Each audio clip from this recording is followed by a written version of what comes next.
કહે છે શંકર મંદિરની અંદર ઉપવાસ કરવો, કાશીની અંદર મરણ થવું, સોમવારના દિવસે આઠમ હોવી અને એમાં પણ કૃષ્ણ પક્ષ અને ચતુર્દશી હોવી,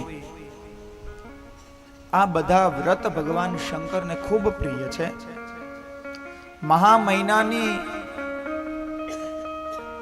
કૃષ્ણ ચતુર્દશી જેને મહાશિવરાત્રી કહેવાય, એ વ્રત પણ મહાદેવને ખૂબ પ્રિય છે. કહે છે એ શિવરાત્રીના દિવસે ભગવાનના 8 નામ છે, જે શિવ મહિમના સ્તોત્રની અંદર એ ગંધર્વરાજ પુષ્પદંત એ પણ ભગવાનના 8 નામોની ચર્ચા કરે. ભવ શર્વો રુદ્ર પશુપતિ રથોગ્ર સહ મહા તથા ભીમેશાના વિતિયદભિદાનાષ્ટકમિદમ.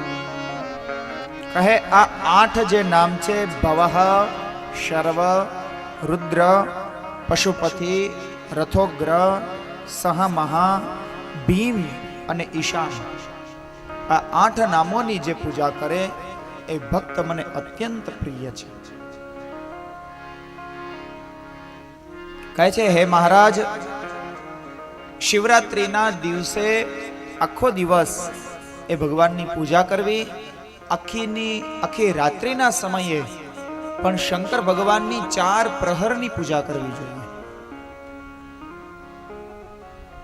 કહે છે હે મહારાજ, પ્રથમ શંકર ભગવાનની 16 પૂજા કરવી, અને જ્યારે પ્રથમ પ્રહરની પૂજા હોય ત્યારે એની અંદર ભગવાનને વિશેષમાં શ્રીફળ અને તાંબુલ અર્પિત કરવું જોઈએ.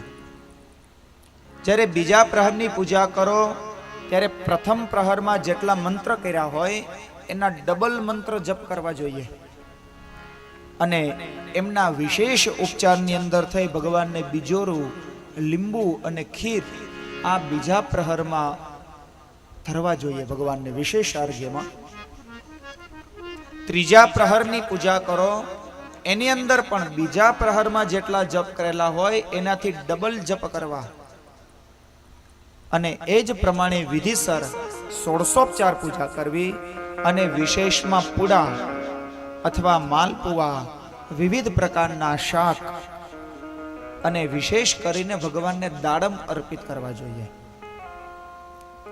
અને મહારાજ, જ્યારે રાત્રિનો છેલ્લો પ્રહર, ચોથો પ્રહર હોય ત્યારે શંકર ભગવાનને વિવિધ પ્રકારની મીઠાઈઓ અર્પિત કરવી જોઈએ. આવી રીતે આખો દિવસ અને આખી રાત્રિ જે ભગવાનનું ભજન પૂજન કરે, 16 ભગવાનની પૂજા કરે, અને સવારમાં ઉદ્યાપનના દિવસે યજ્ઞ કરે, બ્રાહ્મણોને બ્રહ્મ ભોજન કરાવે અને ભગવાનની પૂજા કરે. આવી રીતના આખા વર્ષની જે શિવરાત્રી છેલ્લે ઉદ્યાપન કરે એ ભક્ત મને ખૂબ પ્રિય છે.